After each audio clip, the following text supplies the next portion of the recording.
चलिए, आज हम लोग न्यू टॉपिक स्टार्ट कर रहे हैं स्ट्रक्चर एनालिसिस।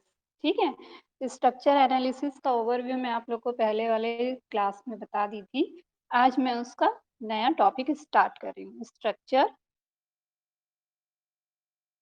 एनालिसिस। ये हमारा न्यू टॉपिक है। अब स्ट्रक्चर एनालिसिस पहले होता क्या है ये देखो। क्या होता है ये स्ट्रक्चर एनालिसिस? स्ट्रक्चर एनालिसिस क्या होता है? तो देखो, स्ट्रक्चर एनालिसिस क्या है? एक डेवलपमेंट मेथड है। एक क्या है? Development method. डेवलपमेंट मेथड का क्या मतलब होता है? हम जब किसी भी सॉफ्टवेयर को डेवलप करते हैं, मैंने आपको एसडीएलसी के 7 फेसेस बताए हैं। तो हम जब एसडीएलसी के थ्रू किसी भी सॉफ्टवेयर को डेवलप करते हैं, बनाते हैं, उसको प्रोड्यूस करते हैं, तो उसके लिए हम 2 टाइप के सिस्टम का यूज करते हैं। ठीक है, ये 2 टाइप के सिस्टम आप लोग पहले भी करंट और प्रपोज सिस्टम करके पढ़ चुके हैं।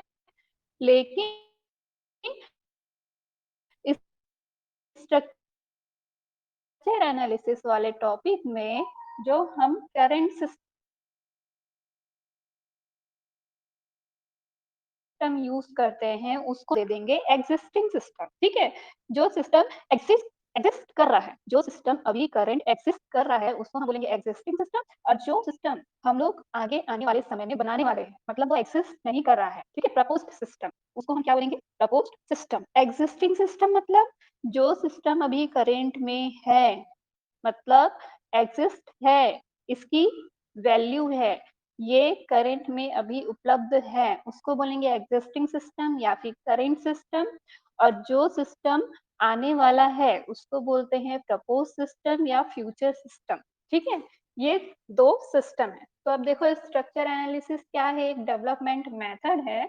इस डेवलपमेंट स्ट्रक्चर एनालिसिस के थ्रू ही हम किसी भी करंट या एग्जिस्टिंग सिस्टम के बारे में नॉलेज ले सकते हैं, उसको डेवलप कर सकते हैं। अब देखो,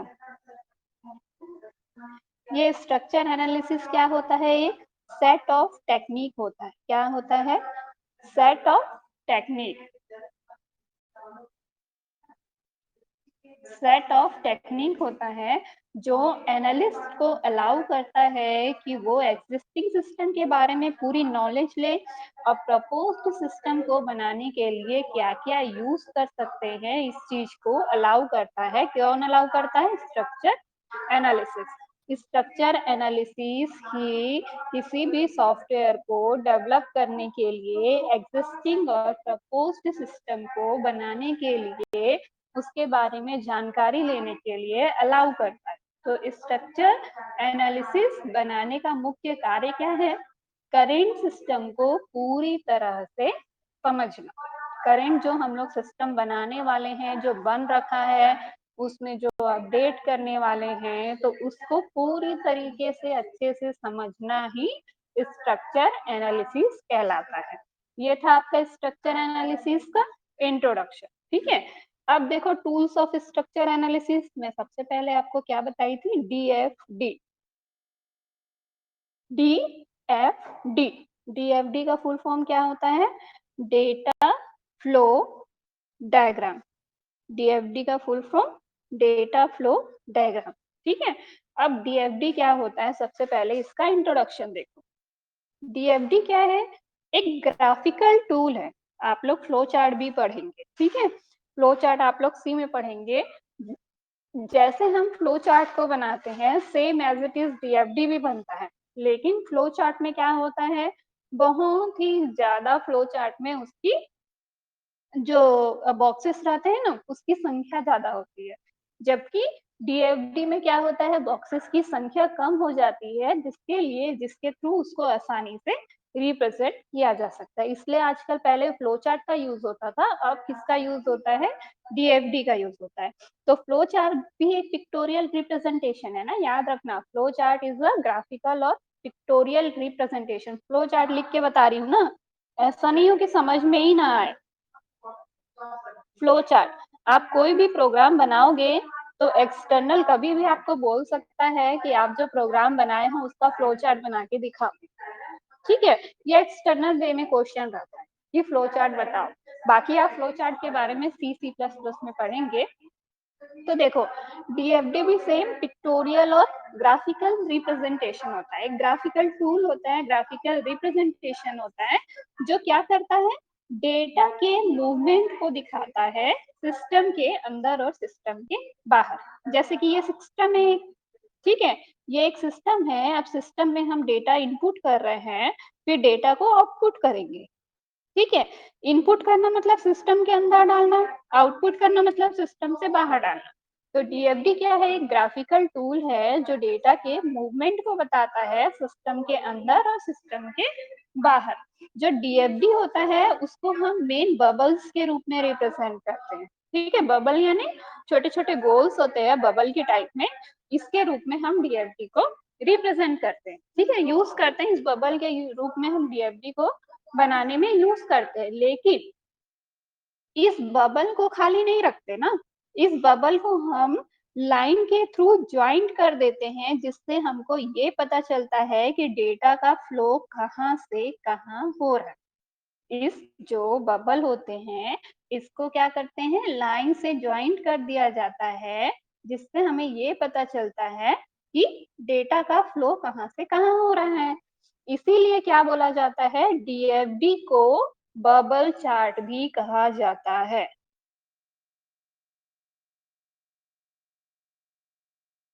इसीलिए डीएफडी को बबल चार्ट भी कहते हैं। ध्यान रखना, अगर डीएफडी आता है या फिर बबल चार्ट आता है, दोनों का मीनिंग सेम ही है। चाहे आप बबल चार्ट ले लो, चाहे आप डीएफडी बोल लो, डीएफडी को बबल्स के रूप में रिप्रेजेंट किया जाता है, इसलिए इसको क्या बोलते हैं, बबल चार्ट भी कहा जाता है, ठीक है।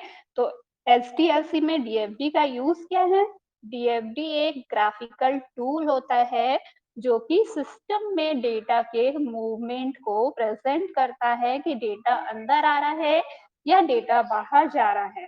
इसको हम बबल्स के रूप में रिप्रेजेंट करते हैं, और बबल्स को क्या करते हैं, लाइन के थ्रू ज्वाइन किया जाता है, जिससे पता चलता है कि डेटा का मूवमेंट कहाँ हो रहा है, इसलिए इसे बबल चार्ट भी कहा जाता है, ठीक है। ये आपका हुआ डीएफडी। फिर types of DFD,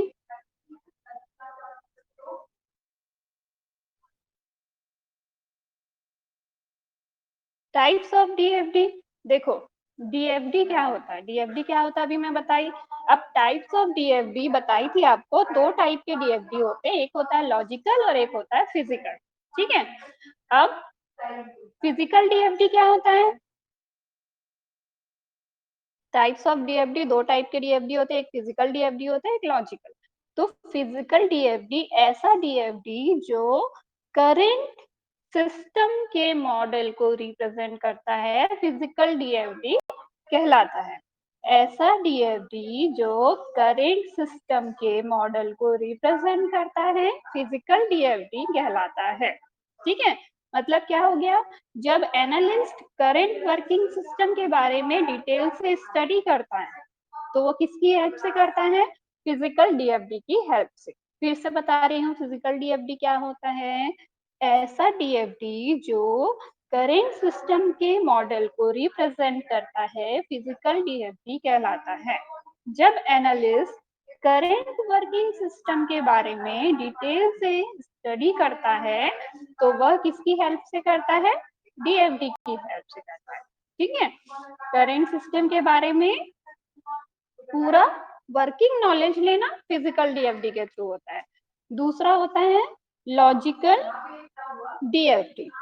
logical DFD क्या होता है, जब प्रपोज सिस्टम मॉडल के बारे में पूरा डिटेल से स्टडी किया जाता है। फिजिकल में करंट, लॉजिकल में प्रपोज्ड। प्रपोज्ड सिस्टम मॉडल के बारे में पूरा डिटेल से स्टडी किया जाता है, तो वो हमारा क्या कहलाता है, लॉजिकल डीएफडी। अब मान लो ये प्रपोज सिस्टम है, ठीक है, ये प्रपोज सिस्टम है, इसको हमको बनाना है, नया सिस्टम हमको डेवलप करना है, ठीक। जैसे बीच में व्हाट्सएप बंद होने वाला था, तो व्हाट्सएप बंद होने वाला था, तो उसके बदले में दूसरा फीचर, एक दूसरा सॉफ्टवेयर ऑन होने वाला था ना, जो इंडिया में बना था, मेरे को उसका नाम याद नहीं है। तो वो वाला व्हाट्सएप का नया फीचर ऑन होने वाला था, लेकिन वो नया जो फीचर था वो किस पे बेस पे बना था? व्हाट्सएप के बेस पे ही बना था। मतलब हमने पहले व्हाट्सएप के बारे में पूरी जानकारी ली, उसके बाद ही तो हम नया सिस्टम बना रहे थे। तो वही चीज होती है प्रपोज सिस्टम में भी। आप किसी भी प्रपोज सिस्टम को तभी बना सकते हो जब आपको करंट सिस्टम के बारे में पूरी हेल्प हो, पूरी नॉलेज हो। आप करंट सिस्टम के बारे में पूरी नॉलेज अगर रखते हैं तो आपको प्रपोज सिस्टम बनाने में बहुत ही कम टाइम लगेगा और आप उससे ज्यादा बेटर प्रपोज सिस्टम बना सकते हैं। तो लॉजिकल डीएफडी किस चीज के लिए यूज होता है? प्रपोज सिस्टम को बनाने के लिए लॉजिकल डीएफडी का यूज किया जाता है, प्रपोज सिस्टम के बारे में पूरा डिटेल नॉलेज के लिए। फिर है डीएफडी का notation, DFD modelling notation. 4 type के डीएफडी मॉडलिंग नोटेशन होते हैं, ठीक है। उसको डायग्राम के थ्रू रिप्रेजेंट किया जाता है। याद रखना, डीएफडी और फ्लो चार्ट दोनों को डायग्राम के थ्रू ही रिप्रेजेंट किया जाता है। तो सबसे पहले सिंबल लिख देती हूँ, डिस्क्रिप्शन लिख देती हूँ और उसको पूरा डिटेल में बना देती हूँ। सबसे पहले ये सिंबल यूज किया जाता है इस टाइप का, ठीक है। ये सिंबल किस चीज के लिए यूज किया जाता है? ये होता है आपका एक्सटर्नल एंटिटी, ठीक है। एक्सटर्नल एंटिटी मतलब क्या होता है? ये इनपुट और आउटपुट के लिए प्रोसेस होता है। दूसरा एरो, एरो क्या होता है? डेटा के फ्लो को बताता है। आप लोग को डीएफडी उतने अच्छे से क्लियर नहीं हो रहा होगा, मैं आप लोग को फ्लो चार्ट का 7 डायग्राम बताऊंगी इसके बाद, जिससे आप लोग को डीएफडी एकदम अच्छे से क्लियर हो जाएगा, ठीक है। अभी आप लोग डीएफडी देखिए, फिर फ्लो चार्ट बताती हूँ तो पूरा अच्छे से क्लियर हो जाएगा। ये है एक्सटर्नल एंटिटी इनपुट आउटपुट के लिए, ये है डेटा फ्लो। तीसरा है आपका ये इस टाइप से 6 कोनल वाला एक बनता है, इसको बोलते हैं प्रोसेस। फिर ये आपका हुआ डेटा स्टोर, ठीक है। ये 4 डायग्राम बस बनते हैं। पहला एक्सटर्नल एंटिटी इनपुट आउटपुट के लिए, दूसरा एरो डेटा फ्लो, ये प्रोसेस के लिए, और ये होता है डेटा स्टोर के लिए। अब सबसे पहले देखो एक्सटर्नल एंटिटी क्या होता है। एक्सटर्नल एंटिटी में डेटा में कोई भी इंफॉर्मेशन को रिसीव किया जाता है। क्या बोल रही हूँ? इनपुट आउटपुट है तो इनपुट आउटपुट है, स्वाभाविक सी बात है। इनपुट में हम किसी भी डेटा को डालेंगे, तो ये क्या करता है? एक्सटर्नल एंटिटी किसी भी डेटा को इनपुट करने के लिए, रिसीव करने के लिए एक्सटर्नल एंटिटी का यूज किया जाता है। डेटा फ्लो, इनपुट से प्रोसेस व आउटपुट के बीच में जो फ्लो होता है वो बताता है डेटा फ्लो। डेटा फ्लो को आप ऐसे भी लिख सकते हैं, इनपुट से प्रोसेस, उसके बाद फिर आउटपुट, ये होता है हमारा डेटा फ्लो। इनपुट जो हम डाल रहे हैं इनपुट के थ्रू, फिर जो प्रोसेस होगा और फिर जो आउटपुट आएगा, ये सारी चीजें हमको एरो के थ्रू भी रिप्रेजेंट होती है कि कैसे कैसे हम इनपुट को ले जा रहे हैं और कैसे कैसे उसको लेके आ रहे हैं, ठीक है। उसके बाद होता है प्रोसेस। नेक्स्ट है आपका प्रोसेस। प्रोसेस में हम क्या करते हैं, जो इनपुट डेटा है उसको प्रोसेस करने के लिए कुछ ना कुछ चीज हम लोग, कुछ ना कुछ मेथड डालेंगे, कुछ प्रोसेस डालेंगे, तो वो प्रोसेस होगा। तो वो हमारा कहलाता है प्रोसेस। जैसे कि मैं इनपुट दे रही हूँ 2 और 3 और इसको कर रही हूँ मैं एडिशन के लिए, तो मैं प्रोसेस क्या डालूंगी इसका? 2 + 3, ये मेरा क्या हो जाएगा? प्रोसेस हो जाएगा। इसको बोलते हैं प्रोसेस। मतलब प्रोसेस में मेरा क्या आएगा? 2 और 3, और इनपुट में मेरा क्या आएगा? प्रोसेस में 2 + 3 आएगा और इनपुट में क्या आएगा? 2 और 3। ये होता है हमारा प्रोसेस, ठीक है। उसके बाद फिर डेटा स्टोर।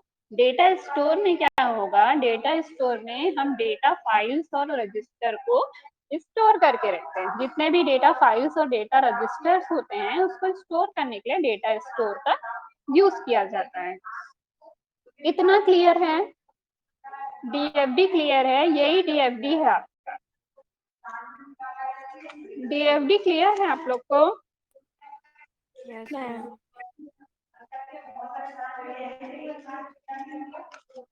एक्सटर्नल एंटिटी वाला थोड़ा सा बताइएगा। एक्सटर्नल एंटिटी मतलब जो हम लोग इनपुट देते हैं, जो भी आउटपुट आता है ना, उस इनपुट और आउटपुट को बताने के लिए एक्सटर्नल एंटिटी का यूज किया जाता है। जितना भी हम इनपुट दे रहे हैं और जो भी आउटपुट आ रहा है उसको रिप्रेजेंट करने के लिए एक्सटर्नल एंटिटी का यूज किया जाता है। जैसे मैं आप लोग को फ्लो चार्ट एक बार बताती हूँ, आपको फ्लो चार्ट बताऊंगी तो आपको पूरा डिटेल से समझ में आ जाएगा कि होता क्या है टीएफडी। देखो, फ्लो चार्ट भी पिक्टोरियल या ग्राफिकल रिप्रेजेंटेशन होता है किसी भी प्रोग्रामिंग लैंग्वेज के लिए, ठीक, किसी भी प्रोग्राम को डेवलप करने के लिए फ्लो चार्ट का यूज किया जाता है। अब देखो, फ्लो चार्ट में ये होता है इनपुट आउटपुट बॉक्स, ठीक है, ये होता है आपका इनपुट आउटपुट बॉक्स। उसके बाद ये होता है आपका प्रोसेस बॉक्स। ये आपका, आप पढ़ोगे फ्लो चार्ट में, डिटेल तो नहीं बता रही हूँ, थोड़ा सा बता रही हूँ। ये होता है आपका प्रोसेस बॉक्स और ये आपका होता है कंडीशन बॉक्स। कंडीशन बॉक्स, इसमें हम कंडीशन लिखते हैं। जो नई सेल्स वाला आपको सॉरी आपको नहीं बताई थी, बीएससी में बताई थी। आप लोग ऑपरेटर पढ़े होंगे, ऑपरेटर में आप लोग कंडीशनल ऑपरेटर पढ़े होंगे। कंडीशनल ऑपरेटर में जो हम इफ एल्स वाला यूज करते हैं ना, तो किसी भी कंडीशन को डालने के लिए कंडीशन बॉक्स का यूज करते हैं। उसके बाद ये होता है आपका एरो फ्लो, फ्लो लाइन, जो कि डेटा के फ्लो को दिखाता है। जैसे अभी मैंने एक डाटा फ्लो दिखाया था, सेम वैसे ही ये एरो लाइन डेटा के फ्लो को दिखाता है। उसके बाद आपका होता है एक इस टाइप का, ये जो बॉक्स होता है टर्मिनल बॉक्स, ये हमारा स्टार्ट और एंड को बताता है कि हमारा जो प्रोग्राम है वो कहाँ पे स्टार्ट हो रहा है और कहाँ पे एंड हो रहा है। फिर लास्ट एक होता है ये होता है हमारा कन्वर्टर बॉक्स। कन्वर्टर बॉक्स का क्या यूज होता है, जैसे कि मान लो मैं ये मेरा कॉपी है, ठीक है, इस कॉपी में मैं अपना डीएफडी या फिर फ्लो चार्ट बना रही हूँ, ठीक है। अब इस कॉपी में मैं फ्लो चार्ट बना रही हूँ, तो फ्लो चार्ट बनाते बनाते बनाते बनाते मैं कहाँ पहुंच गई, लास्ट स्टैंडिंग में यहाँ पे पहुंच गई। अब यहाँ पे मेरे को और मेरा फ्लो चार्ट बचा ही है, एक पेज में मेरा फ्लो चार्ट नहीं आ रहा है। तो आप क्या करोगे, यहाँ पे कन्वर्टर लगा देते हैं। ये ए नाम उस कन्वर्टर को कुछ नाम दे देते हैं, जैसे मैंने ए नाम दे दिया। उसके बाद फिर मैं क्या करूंगी, पेज को पलटूंगी और उसके बाद यहाँ पे वापस ए लिख दूंगी। इसका मतलब क्या है कि मेरा जो फ्लो चार्ट है वो आगे भी कंटिन्यू बेस पे जारी।